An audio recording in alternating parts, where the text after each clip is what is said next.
Aleshores, de seguida que vaig entrar a la plaça, que jo crec que m'hi van portar uns amics de la cançó, recordo que devien ser les 4 de la matinada, veníem d'un concert, estava tota sola, un poc il·luminada, i vaig pensar que era una plaça que es podia cantar molt bé, i per això vaig començar a cantar una cançó de treball per veure quina sonoritat donava.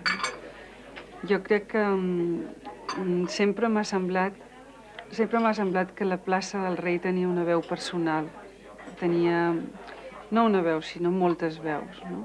I que a poc també no només s'ensenya ella físicament, sinó que t'ensenya el que ella et vol dir, a través de les seves campanes, dels ocells, no?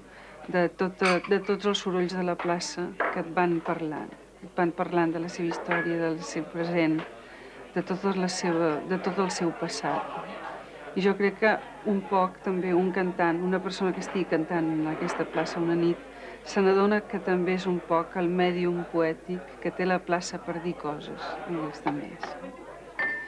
I bé, això és tota la meva vida des que soc a Barcelona, que hi he anat cantant.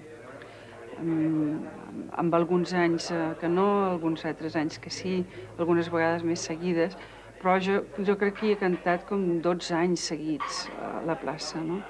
I és un lloc que em conec molt bé i que forma part de la meva vida com a cantant. No puc sostraure'm de dir la meva vida professional per un cantó i la plaça del Rei per un altre. Sempre els èxits, hi ha records molt profuns en mi que em lliguen a la plaça del Rei.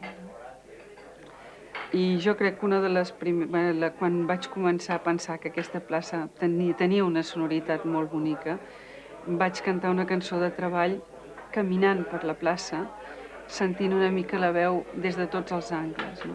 I jo crec que una de les cançons que vaig cantar aquella nit, i espero que no vaig molestar ningú, va ser una cançó de treball de Mallorca que més o menys fa així, diu...